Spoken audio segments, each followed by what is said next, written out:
আমরা তাদেরকে সতর্ক করছি, এতদিন যারা সংবিধানের দোহাই দিয়ে জুলুম করেছে, তোমরা আবার ৭২-এ ফিরতে চাও, তোমাদের অবস্থা তাই হবে। মুসলমানরা প্রয়োজনে তোমাদের বিরুদ্ধে দাঁড়াবে। ৭২-এর সংবিধান আল্লাহর উপর আস্থা বিশ্বাস শব্দটি ছিল না। ৭২-এর সংবিধানে বিসমিল্লাহির রহমানির রহিম আয়াতটা ছিল না। জানেন তো আপনারা? না জানলে জানাচ্ছি, যারা জানেন ধন্যবাদ। ৭২-এর সংবিধান হচ্ছে নাস্তিকবাদী সংবিধান। ৭২-এর সংবিধানে বিসমিল্লাহ ছিল না, আল্লাহর উপর আস্থা বিশ্বাস ছিল না। সে সংবিধান সাপোর্ট করা মানে নাস্তিকবাদকে সাপোর্ট করা। আপনি কোরআন কায়েমের পক্ষে নাই, আপনি বরং ধর্ম নিরপেক্ষ রাজনীতি করছেন। আল্লাহর কসম আপনি সোজা রাস্তায় নাই, আপনি বাঁকা রাস্তায় ঢুকে গেছেন।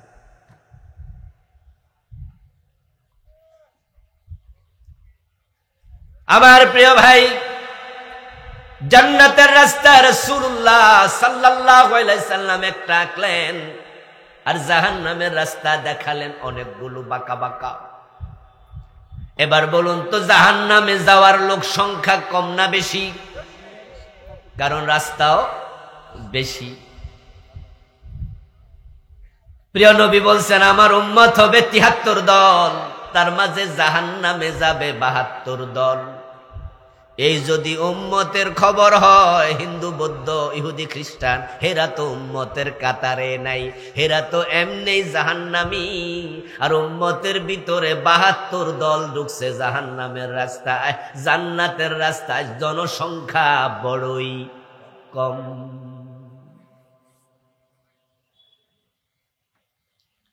একটি জান্নাতের রাস্তা, নবী অসংখ্য গণিত দাওয়াত ছিল একটা। এখন জান্নাতে যেতে হলে সেই একটা রাস্তায় আপনাকে আমাকে ঢুকতেই হবে, এখানে কোনো কম্প্রোমাইজ করা যাবে? ওই রাস্তায় যারা ঢুকবেন তাদেরকে একটি দাওয়াত মেনে নিতে হবে, যে দাওয়াতটা আল্লাহর নবীগণ দিয়েছেন। যারা গ্রহণ করেছে তারাই জান্নাতি, ওই দাওয়াত যারা গ্রহণ করে নাই তারা জাহান্নামী। দাওয়াতের দুটি অংশ একসাথে মানতে হবে। বাংলাদেশের লোকেরা দাওয়াত মানে নাই তা নয়, না মানলে তো ৯২% মুসলিম হতো না। আমার দেশে ৮% আছে অমুসলিম। এই ৮% অমুসলিম তো জুমার নামাজে কোনোদিন আসে নাই, ঈদের নামাজের ঈদগাহে যায় নাই। আমাদের মতো তারা কালেমা লা ইলাহা ইল্লাল্লাহর ঘোষণা দেয় না। ওই ৮% অমুসলিম তারা তো জান্নাতের রাস্তার কাছেও আসতে রাজি না। যারা ৯২% নিশ্চয়ই তারা জান্নাতে যাওয়ার মন আছে, চিন্তা আছে, তাই তো তারা জান্নাতের রাস্তায় চলতে চায় বলে কালেমার স্বীকৃতি দেয়। জুমার নামাজেও হাজির হয়, মানুষের জানাজার নামাজে উপস্থিত হয়, ঈদের নামাজ পড়তে যায়। কিন্তু পেছ লাগাইয়া দিছে, ওই জান্নাতে যাওয়ার জন্য যে একটা দাওয়াত গ্রহণ করতে হয় তার দুটা অংশ, তারা দুইটা মানে না, একটা মানতে রাজি আর একটা ছেড়ে দিয়েছে। অথচ দিক্কা কোন জিনিস আল্লাহ গ্রহণ করেন না। নবীদের দাওয়াত ছিল একটা, আনি ইবুদুল্লাহ ওয়াজতানিবুত তাগুত, কিন্তু অংশ ছিল দুটা। ওয়াও ওয়াও আনি ইবুদুল্লাহ ওয়া ওয়াজতানিবু। ওয়া শব্দের বাংলা অর্থ হলো, বলেন দেখি কারা পারে? ওয়া শব্দের অর্থ কি? এবং। এখন তো শুনছেন হুজুররা কইছে যারা জানে। আচ্ছা, এবং শব্দের পরে কি শব্দ থাকে না থাকে না? এবং তো তখনই বলে যখন আগে একটা থাকবে পরে একটা থাকবে। যেমন আপনি যদি বলেন যে আমি গিয়েছি এবং, তখন কিন্তু শ্রোতা অপেক্ষা করবে, নিশ্চয়ই কথা কিছু আরো বাকি রইছে। তো আল্লাহর সব নবী দাওয়াত দিল আনি ইবুদুল্লাহ, আল্লাহর ইবাদত করো, ওয়াজতানিবুত তাগুত, এবং এই যে এবং এর পরে কি আছে, বাংলাদেশের অনেক লোক আর শুনতে চায় না। তারা কয় কোরআন শরীফে আছে আল্লাহ মানুষকে ইবাদতের জন্য বানাইছে, তো আমি তো ইবাদত করতেছি, তাই তারা নামাজও পড়ে, সুদেও টাকা লাগায়। ইবাদত তো করতেছি, রোজা রাখি, নামাজ পড়ি, গোশ খাইলে কি হয়েছে? আল্লাহ রহমান, আল্লাহ রহিম, এগুলো আল্লাহ মাফ করে দিব, এই আশায় তারা বসে আছে। তারা ইসলামকে দুভাগে ভাগ করেছে, সুবিধা মতো মানে, অসুবিধা হলে সারে। আমার দোস্ত, বাংলাদেশে যে নোটগুলো বর্তমানে বাজারে চলমান, সবচেয়ে দামি নোট যেটা, এটা কত টাকার নোট? আপনি পাকুন্দিয়া বাজার যাবেন, মাগরিবের পরে আপনার ওয়াইফ বলল যে ঘরে একটা মোমবাতি কিনা দরকার, হঠাৎ বিদ্যুৎ চলে যায়, কেরোসিন নাই, একটা মোমবাতি নিয়ে আসেন তো যান। 10 টাকা দামের মোমবাতি কেনার জন্য বাজারে রওনা দিলেন। ডয়ার খুলে, ক্যাশ খুলে দেখেন যে 1000 টাকার একটা নোট আছে মানি ব্যাগে, ডয়ারে আর কোনো টাকা নাই। মনে মনে ভাবলেন এই টাকা নিয়ে যদি বাজারে যাই, পকেট থেকে হারিয়ে যায়, আমি বুড়া মানুষ, পকেট মাইর যদি নিয়ে যায় অথবা রাস্তায় হারাইয়া যায়, তাহলে তো 1000 টাকা লস হয়ে গেল। কিন্তু ভাঙতেই নাই, টাকা ছাড়া বাজারে গেলে মোমবাতিও পাবো না। এখন কি করি? এত বড় ঝুঁকি নেয়া কি ঠিক হবে? এইটা ভাইবা 1000 টাকার নোটের মাঝখান দিয়া ছিঁড়া লাইলেন, অর্ধেকটা ডয়ারে রাইখা তালা লাগাইয়া মনে মনে ভাবলেন যদি এটা হারায় 500 তো থাকলো। এ বুদ্ধি কইরা বাজারে গেছেন, যাইয়া দোকানদাররে বলে যে ভাতিজা এটা মোমবাতি দাও 10 টাকা, আর 490 টাকা আমারে ফিরাই দাও। দিবে? দিবে? কেন দিবে না? অর্ধেক না আছে।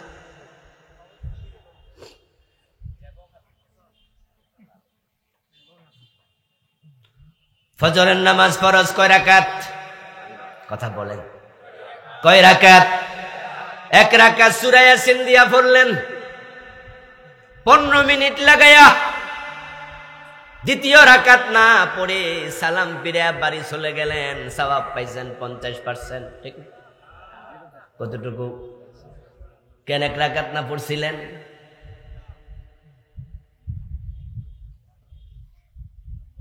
বাংলাদেশের ইসলাম চলছে এভাবে চলছে দোস্ত। অধিকাংশ মানুষ জিজ্ঞাসা করলে কয় হুজুর ওয়াজ করছেন, ওয়াজ ঠিক, তবে সব কি আর মানন যায়নি? বলে না, বলে না হুজুর ওয়াজ ঠিক, কথা ঠিক, সবই মানা উচিত, কিন্তু সব তো পারি না। অথচ আল্লাহ বলেছিল ইউকাল্লিফুল্লাহু নাফসান ইল্লা বুসআহা, মানুষের সাধ্যের বাহিরে আল্লাহ কোনো দায়িত্ব দেয় না। তো পারি না এই শব্দটা আপনার ভুল কথা। যদি না পারতেন এই দায়িত্ব আল্লাহ আপনাকে দিতেন না। আচ্ছা, আজকে যারা এখানে আছেন সুদে টাকা লাগাইছেন, যদি আজকে সিদ্ধান্ত নেন যে এখন থেকে সুদ খাবো না, এই সিদ্ধান্ত নেয়া কি অসম্ভব না সম্ভব? তো পারি না কইলো কেন? এই যে বললেন যে পারি না, এই কথাটাকে মিথ্যা কথা না? আপনি লোভী। অফিসার যদি ঘোষণা করে যে না আমি ঘোষ খাবো না, আমার ডয়ারে কোনো ঘোষ ঢুকবে না, আমি মানুষ থেকে 1 পয়সা ঘোষ নেব না, বরং কাগজপত্র যাচাই করে লিগেল সব কাগজে সাইন করে আমি সামনে পাঠাইয়া দেব। ঘোষ আমার জন্য আল্লাহ হারাম করছে, আমিও হারাম করলাম। এই সিদ্ধান্ত নেয়া কি অসম্ভব না সম্ভব? তো আপনি বললেন যে পারি না, এটা মিথ্যা। আল্লাহর বড় দয়া আমাদের উপর, তিনি এইভাবে ওহী পাঠায়া, নবী পাঠায়া আমাদেরকে জান্নাতের পথ দেখাইছে। সব জাতির কাছে নবী পাঠাইছে। যদি মানুষ নবী না পেত তাহলে তারা নিজের বিবেক খাটাইয়া জান্নাতের পথ খুঁজে পেত না, পেঁচ লাগাইয়া দিত, মনোমালিন্য হতো, একজন এক এক পথ দেখাতো। ওহী আসার পরেও, কোরআন হাদিস থাকার পরেও এখনো আলেমদের মাঝে মনোমালিন্য, পেঁচঘাট আছে না নাই? ওহী আছে, কোরআন হাদিস সামনে, এরপরও এক হুজুর এক এক রকম কইয়া পেঁচ লাগায়। এক হুজুর কয় ঢোল বাজানো জায়েজ, আর এক হুজুর কয় হারাম। বাংলাদেশে ঢোল বাজায় এমন ফিরের দরবার আছে না নাই? যারা ফিসায় হুজুর, নরমাল হুজুরের চেয়ে তাদের দাম কম না? আমাদের কাছে তাদের দাম আরো বেশি। নরমাল হুজুরের দাম বেশি না ফিরের দাম বেশি? ধরো ভাইয়ারা কথা কন না কেন? কিটা আপনারা কি ডরাই গেছেন নি কোনো? আমাদের বাংলাদেশে নরমাল হুজুরের দাম বেশি না ফির সাহেবের দাম বেশি? ফির সাহেব ল্যাংডা হইলো দাম বেশি। কারণ নরমাল হুজুর মূল্যে মাজার হয় না, ল্যাংডা ফির মূল্য মাজার হয়, ঠিক নেই? এই এলাকার বড় মসজিদের ইমাম মূল্য মাজার হইব না। ফির যদি বেনামাজিও হয় তাহলে তার মুরিদেরা মাজার বানায় ছাড়বো।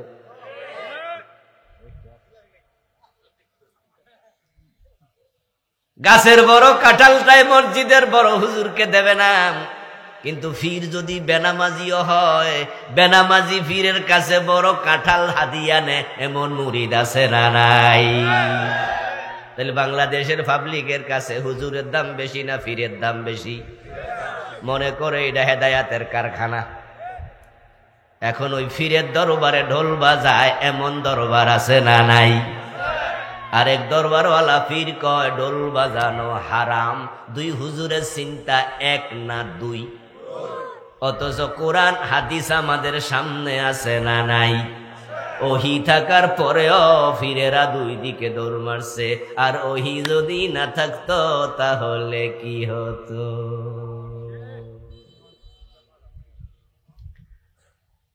বুখারী, মুসলিম, ইবনে মাজাহ, আবু দাউদ, তিরমিজি, ইবনে হিব্বান, তাফসীরে কাশাফ, বাইজাবি, ইবনে কাসির, কোরআন শরীফ হাজির আমাদের সামনে, হাদিসের কিতাব, কোরআনের কিতাব, তাফসীর হাজির।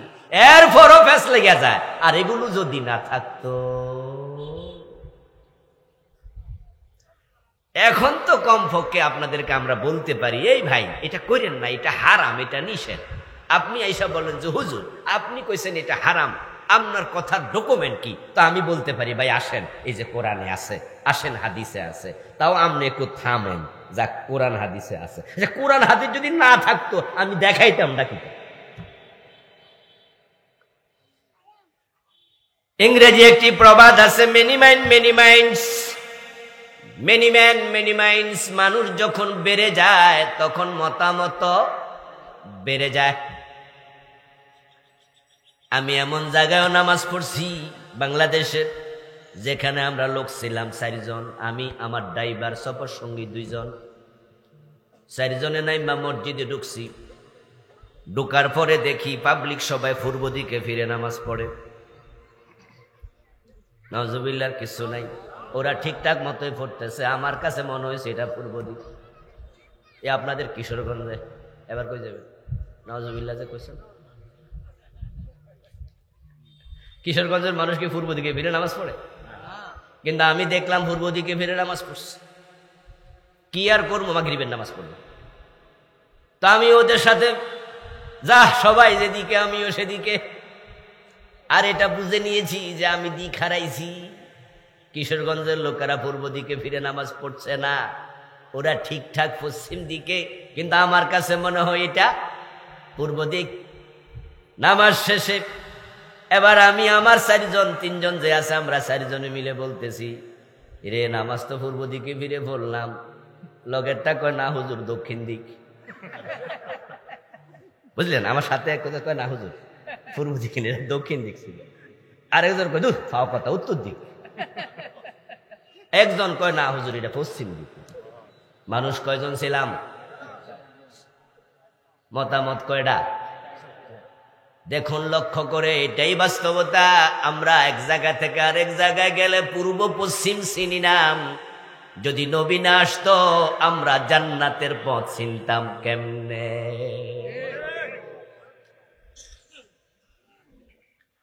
দূরে গেলে এরকম রাস্তা হারায় এমন মানুষ কি আপনাদের মাঝে নাই? দিক হারায় এমন নাই? আচ্ছা, জীবনে দিক হারান নাই এমন কয়জন হেন আছে? হ্যাঁ আছে, যারা এই গ্রামের বাহিরে যায় নাই। মানে মোর জন্মের পরে গ্রামে আছে, হেতে দিকারাইব কেমন? আমার দোস্ত, মানুষ এক জায়গা থেকে আর এক জায়গায় গেলে দিক হারায়। সসিনার পীর সাহেব হারায় না, হারায় না। বাইতুল মুকাররমের খতিব সাহেব হারায় না, তাবলিগ জামাতের আমির হারায় না। পৃথিবীর সব মানুষ দিক হারায়। প্রশ্ন হলো কেন? পূর্বরে পশ্চিম মনে হয় কেন, দক্ষিণ উত্তর মনে হয়? কারণ মানুষের এলেম অনেক বেশি না কম? আল্লাহ বুঝায়া দেয় তোমার এলেম নাই, তাই তুমি পূর্ব পশ্চিম চিনো না, তুমি অহংকার করার কিচ্ছু নেই। মাঝে মাঝে আমরা তো কই আমারটাই ঠিক, তো তোমারটাই ঠিক হলে পূর্বরে পশ্চিম মনে হয় কেন? কোরআনে আল্লাহ বলছেন, মা উতিতুম মিনাল ইলমি ইল্লা কলিলা, আমি তোমাদেরকে এলেম দেই নাই, তবে দিয়েছি বড়ই সামান্য। ওই এলেমটুকু থাকার কারণে কাপড় চোপড় গায়ে দাও। ওটুকু এলেম যদি আল্লাহ না দিতেন তাহলে আমরা পশুদের মতো উলঙ্গ থাকতাম।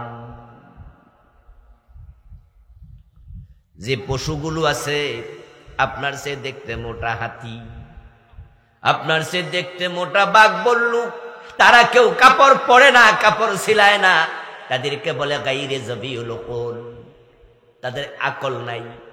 আর আমরা মানুষ, আমরা কাপড় ছাড়া বাহিরে যাই না, কারণ আল্লাহ আমাদেরকে আকল দিছে, এলেম দিছে। ওই সামান্য এলেম যদি না দিত আমরা পশুদের মতো হয়ে যেতাম। ওই সামান্যটুকু এলেম পাইয়া আপনি ভাববেন না আপনি জান্নাতের পথ চিনেন। আপনি অহংকার করে কোনোদিন বলবেন না আমার বুঝে ঠিক। বরং আমাদের সবার উচিত হলো আল্লাহ জান্নাতের পথ দেখানোর জন্য যে নবী পাঠাইছে, জান্নাতের পথ পেতে হলে সে নবীদের কাছে যেতেই হবে, সেখানে যাওয়া আমাদের কর্তব্য। ওয়ালাকাদ বাআসনা ফি কুল্লি উম্মাতির রাসূলা, অবশ্যই আমি সব জাতির নিকটে রাসূল পাঠাইছি। এবার আল্লাহ তাআলা বলছেন কেন পাঠাইছি? আনিবুদুল্লাহ ওয়াজতানিবুত তাগুত। রাসূলদেরকে দায়িত্ব দিয়েছি, তারা মানুষকে একটি দাওয়াত দেবে। ওই দাওয়াতটার দুটি অংশ। প্রথম অংশ হলো তোমরা আল্লাহর ইবাদত করো এবং তাগুতের সাথে সম্পর্ক বিচ্ছিন্ন করো। পৃথিবীর সব মানুষের কাছে যোগে যোগে আল্লাহর অগণিত অসংখ্য নবী রাসূল এসে শুধু একটা দাওয়াত দিয়েছে। আল্লাহ তাআলা বলেন এই দাওয়াতটা দিয়ে আমি সব রাসূল পাঠাইছি। নবী রাসূলের সংখ্যা কত আমরা জানি না। 1,24,000 2,24,000 হাদিস অগ্রহণযোগ্য। খবরে ওয়াহেদ আকীদার ক্ষেত্রে গ্রহণযোগ্য নয়। আসল সংখ্যা আমরা জানি না, আল্লাহ বলেননি, রাসূলও জানান নাই। কোন সহিহ হাদিস দিয়ে প্রমাণিত নয়, মুতাওয়াতির পর্যায়ের। কিন্তু আমরা অতটুকু জানি অগণিত। এই অগণিত নবীর দাওয়াত কিন্তু অগণিত নয়, দাওয়াত ছিল মাত্র একটা। হযরত নূহ আলাইহিস সালাম যে দাওয়াত দিয়েছেন, মুসা আলাইহিস সালাম সে দাওয়াত দিয়েছে। মুসা যা বলেছেন ঈসা তা বলেছে, নূহ আলাইহিস সালাম যা বলেছে হুদ তা বলেছে, হুদ যা বলেছে ইব্রাহিম তা বলেছে। এক এক নবী এক এক যুগে এক এক দেশে এক এক ভাষায় এক এক কালে এসেছে, কিন্তু দাওয়াতের মাঝে কোনো ভিন্নতা ছিল। সব নবী একটি দাওয়াত দিয়েছে, দাওয়াত তো একটাই হবে। যিনি পাঠাইছেন তিনি কয়জন? মাশাআল্লাহ, কথা একটু বলিয়েন। পাঠাইছেন কে? নবীদেরকে পাঠাইছে কে? তিনি কয়জন? এবার বলুন তো, যে জান্নাতের পথ দেখাইতে পাঠাইছে, জান্নাতের রাস্তা কয়টা? তো দাওয়াত দুইটা হবে কেন? পাঠাইছে তিনিও একজন, জান্নাতে যাওয়ার রাস্তাও একটা। রাসূলুল্লাহ সাল্লাল্লাহু আলাইহি ওয়াসাল্লাম কোন একদিন হাতের মাঝে একটা কাঠি নিলেন, মাটির মাঝে তিনি আঁকা বাঁকা কিছু আঁক দিলেন, তারপর মাঝখান দিয়া স্ট্রেট সোজা একটা আঁক দিলেন। উপস্থিত সাহাবাদেরকে বললেন, বলতে পারবে কি এই আঁকগুলোর মানে কি? এই যে আমি আঁকাআঁকি করলাম এর ব্যাখ্যা জানো? কালু আল্লাহু ওয়া রাসূলুহু আলাম। উপস্থিত সাহাবারা জবাব দেন, আল্লাহ এবং রাসূলই ভালো জানেন। সাহাবারা আন্দাজে কথা বলতেন না। আমরা তো আন্দাজেও কিছু কইলাই, ঠিক না? আন্দাজে কথা বলা কি ভালো না? ওয়ালা তাকফু মা লাইসা লাকা বিহি ইলম। কোরআনের অর্ডার হলো, যে বিষয় তুমি জানো না সে বিষয়ে তুমি কথা বলো না, চুপ করে থাকো, অথবা বলো আমি জানি না। এখান থেকে আমরাও শিখব, না জেনে কোনো মন্তব্য আমরা করব না, না জানলে চুপ থাকবো, অথবা বলে দেবো আমি জানি না, লা আদরি। উপস্থিত সাহাবারা কেউ জানেন না এই আঁকাআঁকির মানে কি। কালু আল্লাহু ওয়া রাসূলুহু আলাম। বরং তারা বললেন, যিনি এঁকেছেন তিনি নবী, তিনি রাসূল, আল্লাহ তাকে পাঠাইছে, আল্লাহ তো সবই জানে। আর যিনি আঁকছেন তিনি জানবেন কেন আঁকলেন, কি আঁকলেন, আমরা জানি না। এবার প্রিয় নবীজি সাল্লাল্লাহু আলাইহি ওয়াসাল্লাম বললেন, শোনো, এই যে আঁকা বাঁকা যতগুলা আঁক দেখো সবগুলো জাহান্নামের রাস্তা, আর মাঝখানে সোজা একটা, এটাই হলো আল্লাহর জান্নাতের রাস্তা। এবার একটু আপনারা জবাব দিয়েন, জান্নাতের রাস্তা কয়টা? সবাই একটু দয়া করে বলেন না, কয়টা? বাঁকা না সোজা? সোজা। এটার নাম হচ্ছে সিরাতাল মুস্তাকিম। সিরাত মানে রাস্তা, মুস্তাকিম মানে সোজা।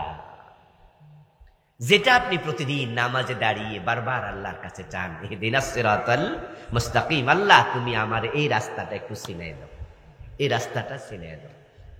এটা খুব করে দোয়া করবেন, মন থেকে করবেন। কারণ বাংলাদেশের অধিকাংশ মানুষ এই রাস্তা ভুল করেছে, তারা বাঁকা রাস্তায় ঢুকে গেছে।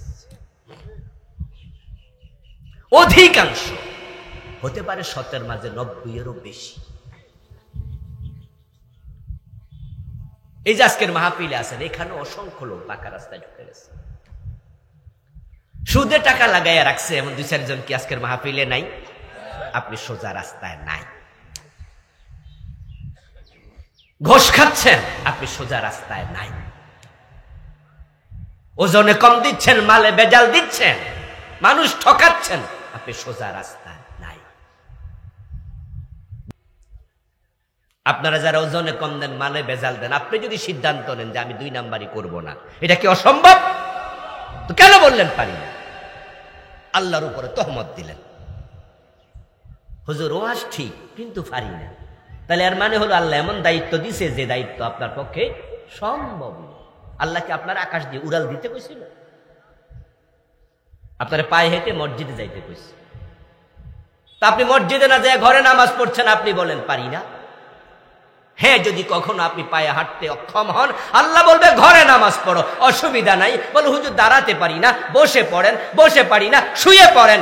আচ্ছা, শুয়ে কি ইশারায় নামাজ পড়া যায় না? তো বেনামাজি কয় হুজুর পারি না, কথা কি সত্য না মিথ্যা? প্রতিটা ক্ষেত্রে আপনি মিথ্যার আশ্রয় নিচ্ছেন আর বলছেন পারি না। নবীদের দাওয়াতের অংশ দুটি ছিল। প্রথম অংশ নিবুদুল্লাহ, আল্লাহর ইবাদত করো। দ্বিতীয় অংশ হলো ওয়াজতানিবুত তাগুত, এবং তাগুতের সাথে সম্পর্ক বিচ্ছিন্ন করো। আপনি যদি জান্নাতে যেতে চান, নবীদের দাওয়াতের দুটি অংশ একসাথে মেনে নিন। ইবাদত আল্লাহর করবেন এবং দুনিয়ার কোন তাগুতের সাথে সম্পর্ক আপনি রাখবেন না। যদি দুইটা একসাথে ধারণ করেন, তাহলে আপনার মৃত্যুর পূর্বেই ফেরেশতারা আপনাকে জান্নাত দেখাইয়া তারপরে মৃত্যু দেবে।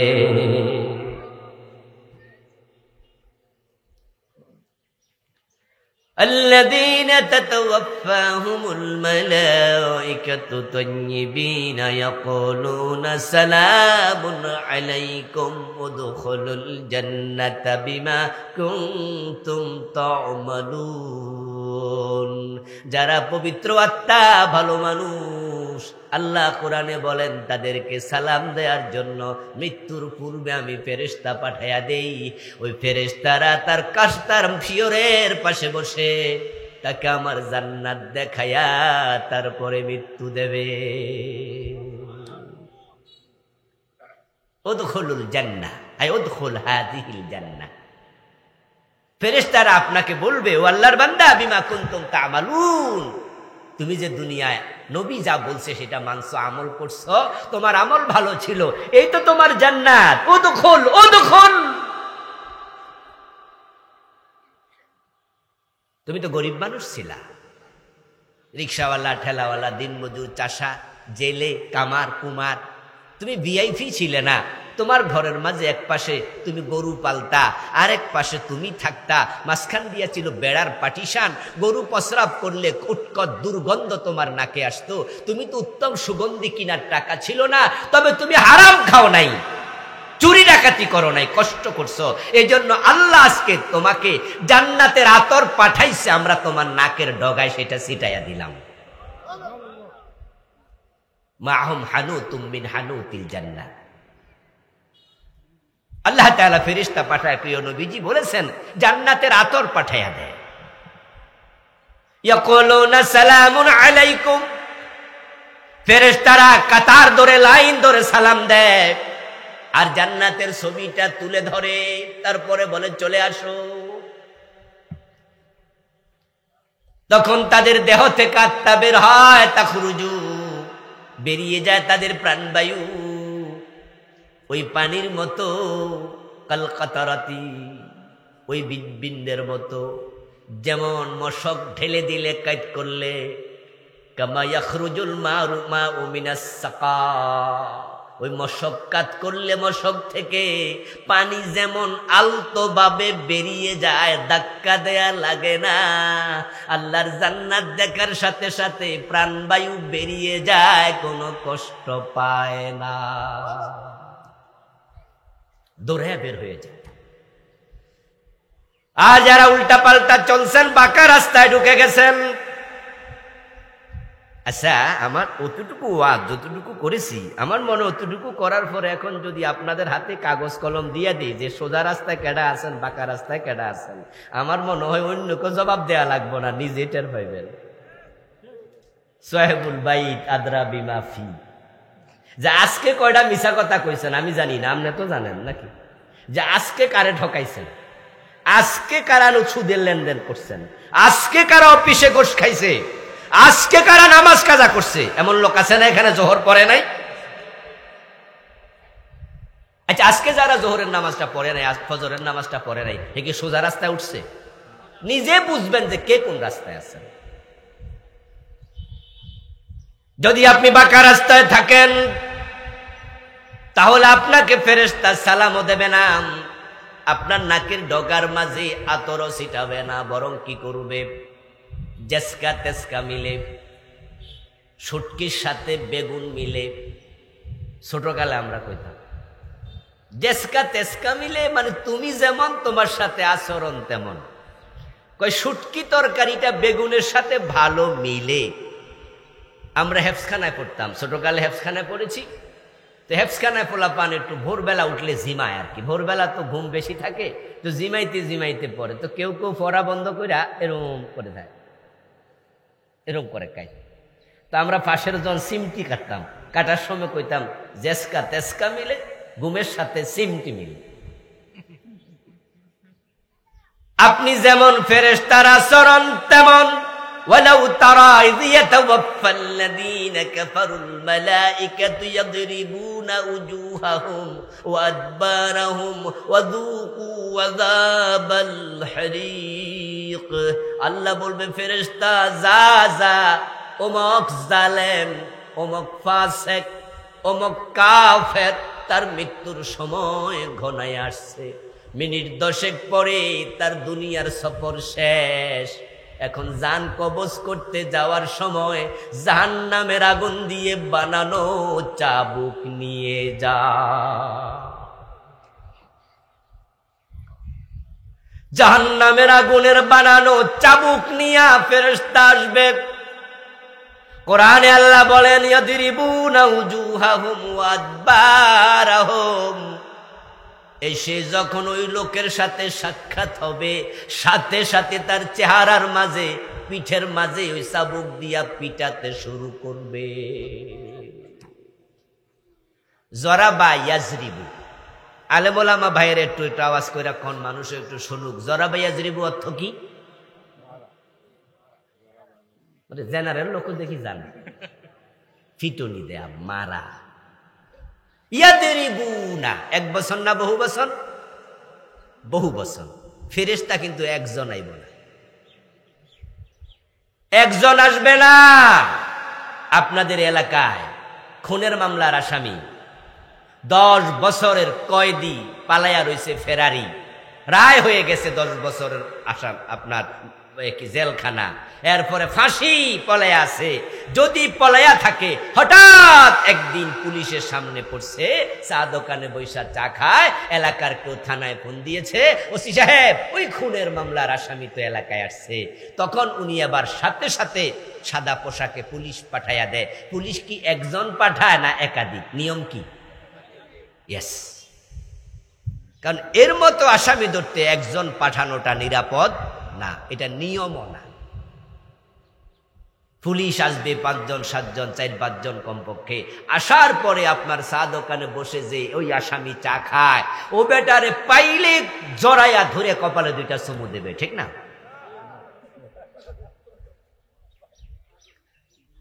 আহা, মজা লাগছে তো? সুদের টাকা খাচ্ছেন, খাইতে থাকেন। মজা লাগছে, গোশের টাকা খাচ্ছেন, খাতে থাকেন। ফজরের নামাজ না পড়ে ঘুমিয়ে আছেন, খুব মজা, কম্বলের তলে মজা নেন। ফেরেশতার সাক্ষাৎ হবে, সাথে সাথে চেহারার মাঝে পিঠের মাঝে চাবুক দিয়ে পিটাতে থাকে। কোরআনের আয়াতের উপরে বিশ্বাস আছে তো? কোরআনের আয়াত শোনাচ্ছি। এই যে শুরু হয়ে গেল, আপনার জীবনে আর শান্তি নাই, আর শান্তি নাই। কবর আরো জঘন্য, আপনার জন্য হাসরের মাঠ আরো জঘন্য, আপনার জন্য ফুলসেরাত আরো জঘন্য, আপনার জন্য জাহান্নাম আরো জঘন্য। আপনার সুখ এখানে শেষ। আর যারা আছেন যে না, আল্লাহ তাআলা আমার কম দিছে, আমি কমেই খুশি, আমি যদি কুড়ে ঘরে থাকতে হয় তো কুড়ে ঘরে থাকলাম, মাটির ঘর বানায়া থাকে, এমন লোক আছে না? একসময় তো অ্যাভেলেবেল মাটির ঘর ছিল রে ভাই, মাটির ঘরে থাকলাম, টিনের ঘরে থাকলাম, সাইকেলে চালালাম, শুটকি তরকারি দিয়ে খেলাম। আমি আল্লাহর জান্নাত চাই। আপনার এই 50 বছর 60 বছর কেটে যাবে, আপনার দুঃখ যেদিন শেষ সেদিন থেকে ফেরেশতার সালাম শুরু। এমন নেয়ামত শুরু, এ নেয়ামত আর কোনোদিন শেষ হবে না। ফেরেশতারা আপনার রূহটাকে সালাম দিয়া কবজ করে জান্নাতি রেশমি কাপড়ে ঢুকাইয়া চুমু দিতে দিতে আদর করতে করতে ইল্লিয়িনে নিয়ে যাবে। তারপরে আপনি কবরে যাবেন, ওই রূহটাকে কবরে পাঠিয়ে দেবে। 3টা প্রশ্নের উত্তর দেওয়ার পরে আল্লাহ বলবে, কবর আর মাটির ঘর যেন না থাকে, এটাকে জান্নাত বানিয়ে দাও।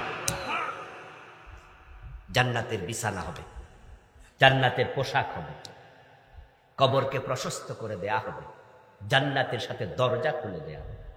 ফেরেশতা বলবে, নাম কান্নাউমাতিল আরুস, দুনিয়াতে অনেক জেগে আসিলা, অনেক কষ্ট করছো। ফজরের টাইমে জামাতে নামাজ যারা পড়ে, যেমন আজকেও জামাতে নামাজ পড়ছেন ফজর, এমন আছে না অনেকে? আলহামদুলিল্লাহ, আমরা পড়েছি আলহামদুলিল্লাহ।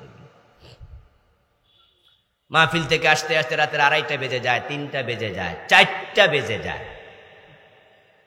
4টা বাজলে ঘড়ির দিকে তাকাইয়া দেখি যে আরে ফজরের জামাতের টাইম তো হয় নাই।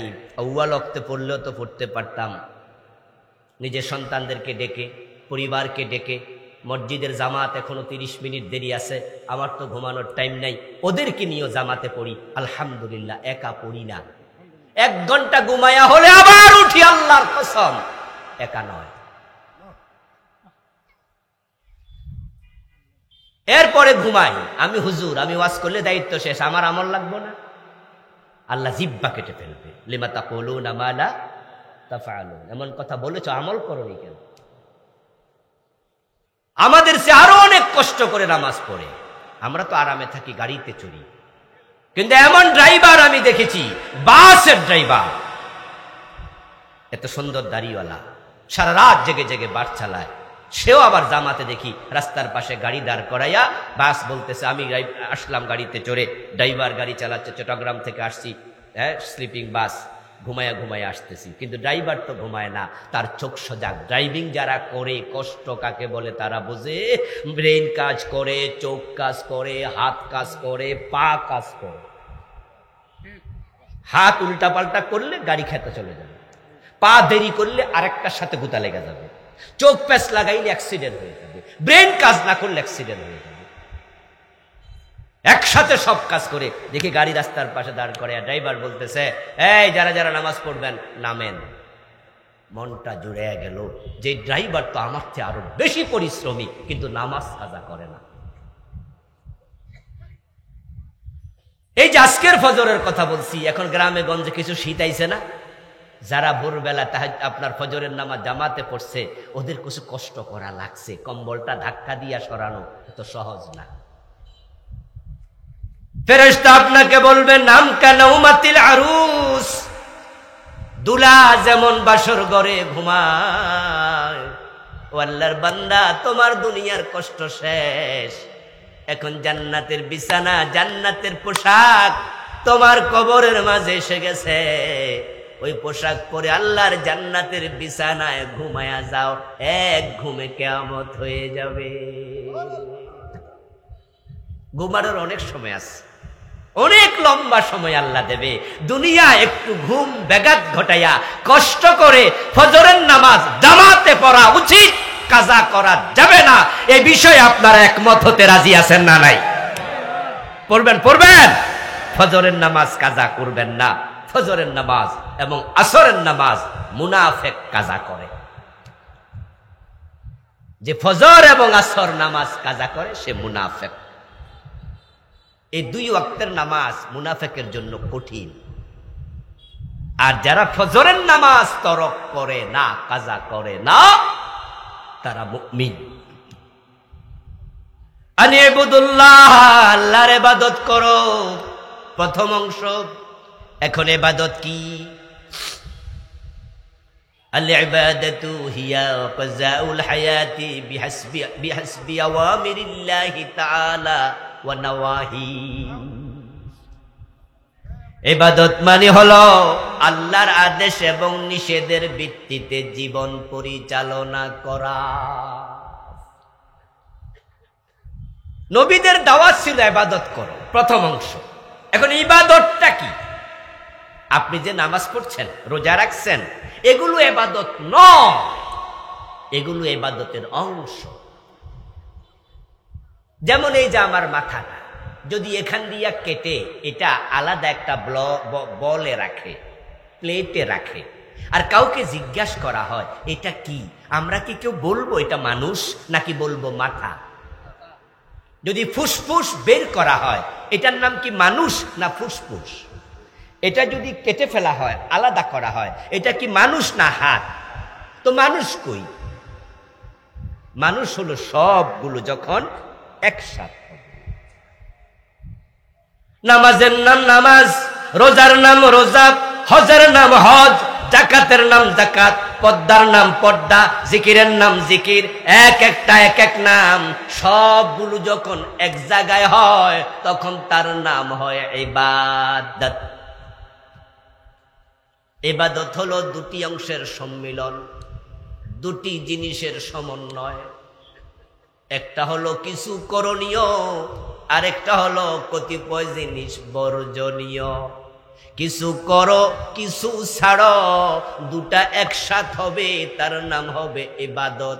যে নামাজ পড়ে সুদ খায় সে ইবাদতকারী না, বরং সুদ খেলে ৭৩টা গুনাহ, সবচেয়ে ছোটটা হলো নিজের মায়ের সাথে জেনা।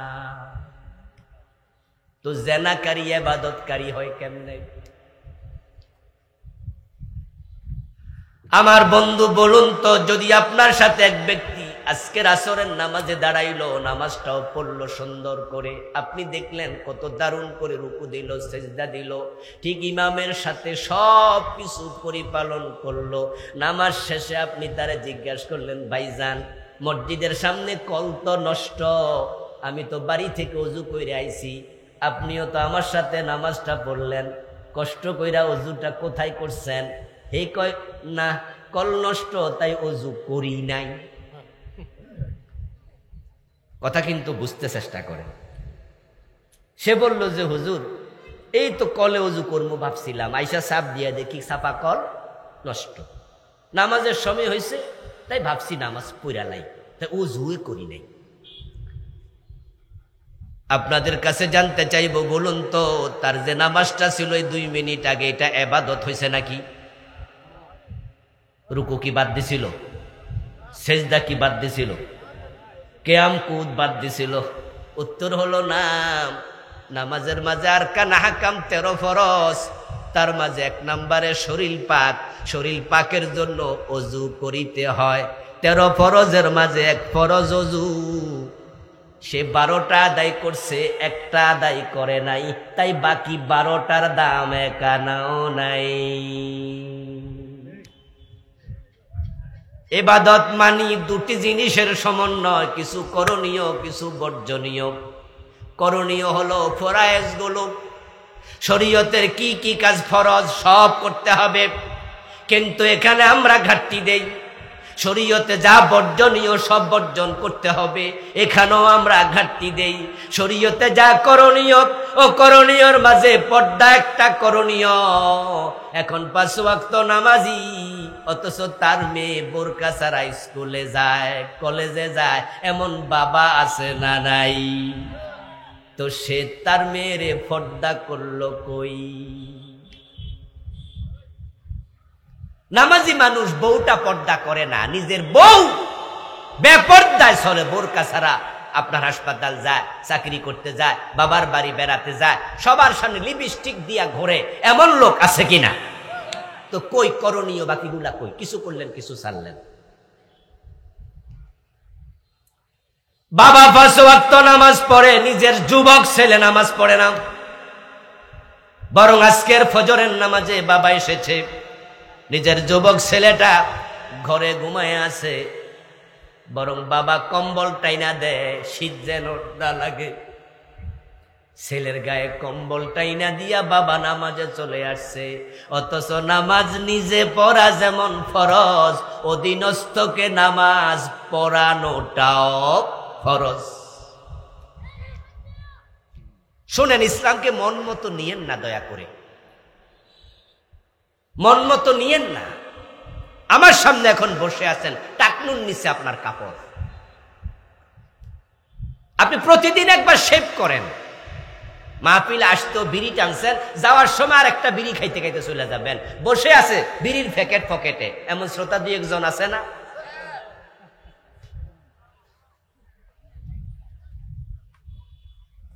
وَأَمُرْ أَهْلَكَ بِالصَّلَاةِ وَاسْتَبِرْ عَلَيْهَا।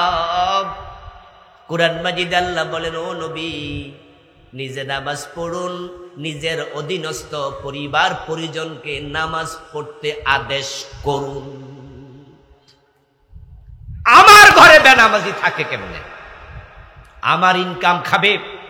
আমার মেয়ে বোরকা ছাড়া স্কুলে যায় কেমনে, কলেজে যায় কেমনে? আমার ছেলে কেন ইসলাম মানবে না? হাসরের ময়দানে ছেলের মামলায় আসামি হবে বাবা, বউয়ের মামলায় আসামি হবে স্বামী। পকেটের টাকা খরচ করে মেয়েরে গান শিখায়, নাচ শিখায়, নিজে বাবা মেয়েকে গানের স্কুলে ভর্তি করাইয়া দিছে। এই মেয়ে হাসরের ময়দানে বলবে, আল্লাহ আমি জাহান্নামে একা কেন যাব? আমি বেপরদায় চলেছি, বাবা বাধা দেয় নাই, উল্টা বাবায় তো গানের স্কুলে ভর্তি করাইছে। আমার বাবারে ডাকো, নাজআলহুমা তাহতা আকদামিনা লিয়াকুনা মিনাল আসফালিন। বাবারে আজকে পায়ের তলায় রেখে জাহান্নামে যেতে চাই। স্ত্রী একই মামলা দেবে, আল্লাহ আমার স্বামী আমাকে বোরকা পড়তে বলে নাই, বাধ্য করে নাই। এজন্য শরীয়তের যে করণীয় গুলো আছে এগুলো শিখবেন। একদিনের ওয়াজে তো সব শিখা যাবে না, নিজ দায়িত্বে শিখবেন ফরজ গুলো, ওয়াজিব গুলো। যেখানে ঠেকে যাবেন ওখানে তওবা করবেন। আমি আবুল কালাম আজাদ ইসলামের সব বিধান 100% আমিও মানতে পারি না, মানি না, হয়ে যায় নিজে মানুষ, চোখের খেয়ানত হয়ে যায়, মুখের খেয়ানত হয়ে যায়। পরে বুঝি এই কাজটা করা আমার ঠিক হয়নি, তখন কি করি? তখনই বলি রব্বানা যালামনা আনফুসানা আল্লাহুম্মা আনতা রাব্বি লা ইলাহা ইল্লা আনতা খালাকতানি আনা আবদু আস্তাগফিরুল্লাহ আস্তাগফিরুল্লাহ। আল্লাহ ভুল হয়ে গেছে, আদমকে তুমি বলেছিলে এই গাছের কাছে যেও না, কিন্তু বাবা আদম তো চলেই গেল, আমি তো সেই আদমেরই সন্তান, তুমি বলেছিলে এটা করা উচিত নয়, আমি করে ফেলেছি, আল্লাহ আমারে মাফ করে দাও। ঠিক আমি একই চিন্তায় আগাতে চাই যে সব মানিতেই হবে, যেখানে পারবো না সেখানে তাওবা করতে দেরি করব না। রাসূল বলছে আলা কুল্লুকুম খাত্তাউ খায়রুল খাত্তাইনা তাওয়াবুন।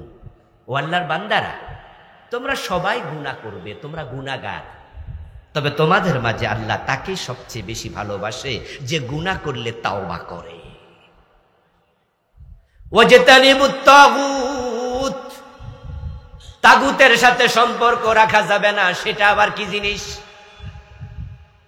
এটাই তো বাংলাদেশে সবচেয়ে ঝামেলার অংশ, যেটা ওয়াজ নসিহত কম হয়।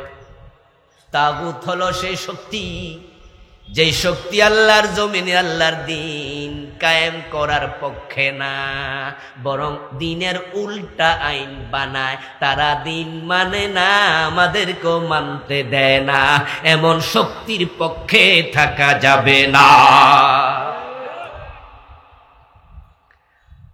চোর ধরে হাত কাটো, আল্লাহর দিনের মাঝে বিধানটা আছে কিনা? এ কোরআনের মাঝে আছে? এই 53 বছরে এই আইনের পক্ষে এ দেশের রাজনীতিবিদরা আসে নাই। 71-এ দেশ স্বাধীন হলো, 72-তে সংবিধান লিখা হলো। সংবিধান প্রণয়ন কমিটির প্রধান ছিলেন ডক্টর কামাল হোসাইন। ডক্টর কামাল যখন এই সংবিধান লিখে তার কমিটির লোকদেরকে নিয়ে চোর ধরে হাত কাটার বিধান ইসলামে আছে, এটা কি ডক্টর কামাল জানতেন না? উনি এটা সংবিধানে ঢুকান নাই, ঢুকালেন ব্রিটিশদের রেখে যাওয়া আইন, চোর ধরে জেলে দাও। আমার দেশের 53টি বছর যারা দেশ চালাচ্ছেন, মদ পান করলে 80 বেদ দিতে হয়, ইসলামে এই আইন আছে। আমাদের নেতারা কি এটা জানেন না? তারা আইন বানালেন যে না, গরিবের ছেলে মদ খেলে তাকে জেলে দিতে হবে, আর যারা ধনীর ছেলে তারা যদি হোটেল শেরাটনে গিয়ে খায় তাহলে জেল নাই, কোনো অসুবিধাও নাই। আইন দেখছেন কি বুদ্ধি! মাইক হাতে নিয়ে আমাদের নেতারা মাঝে মাঝে বক্তৃতা দিতে আমরা দেখেছি যে আমাদের সরকার মাদকের বিরুদ্ধে জিরো টলারেন্স নীতি ঘোষণা করেছে, কোনো ছাড় দেয়া হবে না। হুজুর, আপনারা একটু দয়া করে যুবকদেরকে মাদকের বিরুদ্ধে কিছু নসিহত করেন, মাদকে দেশটা শেষ। আমি মুস্কি মুস্কি হাসি। নেতা, আপনার ভাষণ শুনে মনে হয় মাদকের বিরুদ্ধে আপনার অবস্থান কত স্ট্রং, কত শক্ত, অথচ মাদকের বিরুদ্ধে আপনারা যে অধিদপ্তর বানাইছেন, সরকারি অফিস বানাইছেন, ওইটার নাম দিছেন মাদক নিয়ন্ত্রণ অধিদপ্তর, মাদক নির্মূল অধিদপ্তর। কি নাম দিছে? নির্মূল না নিয়ন্ত্রণ? যারা জানেন তারা বলেন।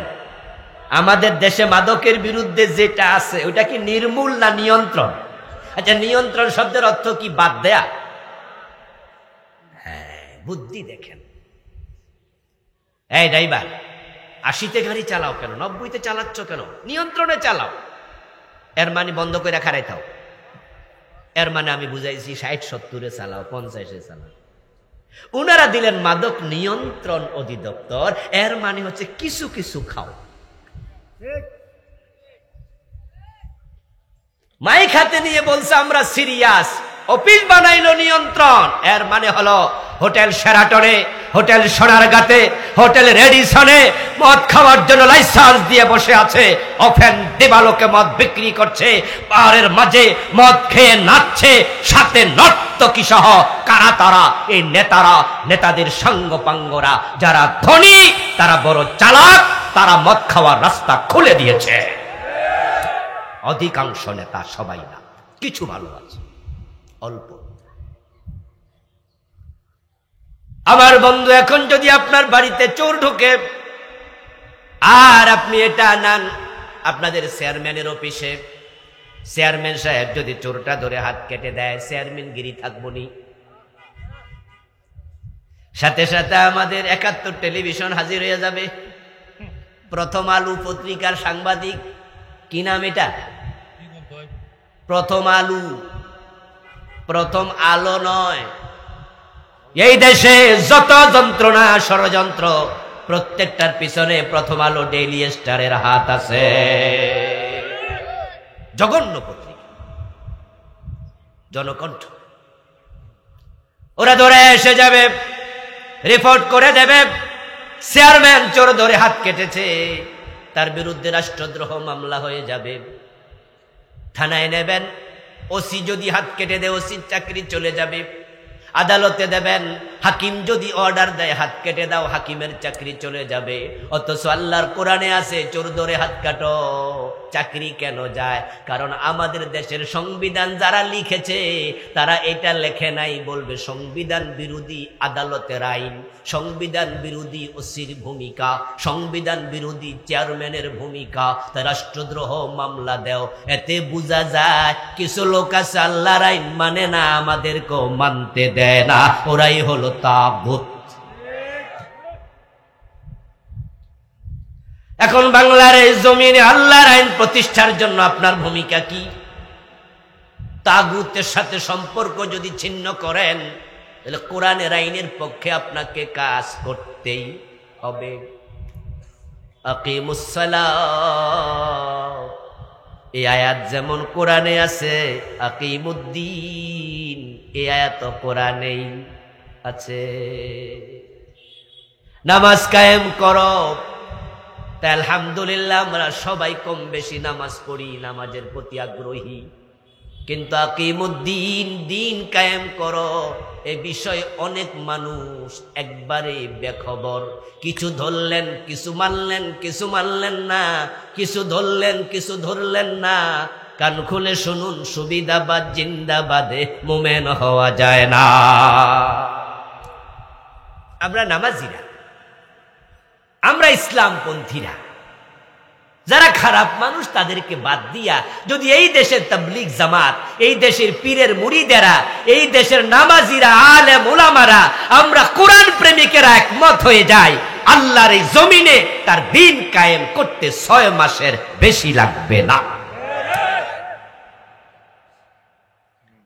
এবার একটি সুযোগ এসেছে। আপনারা ইতোমধ্যে শুনেছেন নতুন সংবিধান প্রণয়নের জন্য অলরেডি প্রস্তাবনাও এসেছে। সরকার কমিটি বানাচ্ছে, অলরেডি পরামর্শ নেওয়া শুরু করেছে। 53 বছর যে সংবিধানে চলছে, এই সংবিধান দেশটাকে শান্তি দিতে পারে নাই, বৈষম্য মুক্ত সমাজ দিতে পারেনি, বরং এই সংবিধানকে দোহাই দিয়া জালেমরা এতটা জুলুম করেছে, দেশটাকে তারা তলাবিহীন ঝুড়িতে পরিণত করেছে। তাদের বাড়ির পিয়ন 400 কোটি টাকার মালিক বনে গেছে। আর আমরা সাধারণ মানুষ 13 টাকা 14 টাকা দিয়ে একটা ডিম কিনে খাওয়া লাগছে। 70 টাকা সবজির কেজি, আমাদের সব টাকা তারা চুরি করে ফেলেছে। শুধু এস আলম কোম্পানি ইসলামী ব্যাংকের 18টি শাখা থেকে 80,000 কোটি টাকা পাচার করেছে। তাহলে ব্যাংক তো আছে আরাফা, এক্সিম, SIBL, আরো কত, তারা 8 থেকে 10টা ব্যাংক তাদের অধীনে। এস আলম গ্রুপ এই যে 80,000 কোটি টাকা মাত্র 18টি শাখা থেকে পাচার করলো, আপনি কি ভাবেন এতে কি উপরওয়ালাদের হাত নাই? ওদের অনুমতি নাই? বরং ওরা ভাগ বাটোয়ারা করে খাইছে। এই জন্য এখন আওয়াজ উঠেছে যে সংবিধান দরকার নাই, এটা চেঞ্জ করো। আমরা আপনাদের কাছে আহ্বান রাখতে চাই, আল্লাহর কোরআন যদি সংবিধান হয়ে যায় এ দেশে শান্তি আসতে বেশি দিন লাগবে না। আল্লাহর কোরআনকে সংবিধান হিসাবে এই দেশে প্রতিষ্ঠিত করার আন্দোলন শুরু করা দরকার আছে না নাই? আছে। আসলে হযরত ওমর কোরআন দিয়ে অর্ধ দুনিয়া চালাইছে, দেখিয়েছেন শান্তি কাকে বলে। রাসূলুল্লাহ সাল্লাল্লাহু আলাইহি ওয়াসাল্লাম মদিনা রাষ্ট্রটি 10 বছর আল্লাহর কোরআন দিয়ে চালাইছে, শান্তি এসে গেছে, খায়রুল কুরুনি কারনি হয়ে গেছে। এজন্য আসুন আমরা আল্লাহ তাআলার দেয়া এই কোরআনকে আমাদের জীবনে মেনে নেই, করণীয়গুলো আমরা করি, বর্জনীয়গুলো বর্জন করি। আল্লাহর নবীদের আহ্বানের সাথে একাত্ম হই, সবাই দলে দলে আল্লাহর জান্নাতে যাওয়ার সুযোগ আল্লাহ করে দেয়, সে কাজে এগিয়ে যাই। আল্লাহ তৌফিক দান করুন, বলি আমিন। প্রিয় ভাইয়েরা, আসরের আজান এখনই হয়ে যাবে, আমরা সংক্ষিপ্ত দোয়া করে একসাথে বিদায় নিতে চাই। রাস্তার উপরে আমার কালো গাড়িটা আছে, সেখানে আমার লেখা 8টি বই আছে। আমি আলহামদুলিল্লাহ 8টি বই লিখেছি। এই মাসে গত মাসে একটি বই এসেছে নতুন, বইটির নাম হচ্ছে যেমন ছিলেন প্রিয় রাসূল সাল্লাল্লাহু আলাইহি ওয়াসাল্লাম। আল্লাহর নবীর জীবনের উপরে সিরত সুরত সবকিছু, পরিবারের উপরে আছে, পরকালের উপরে, শিরক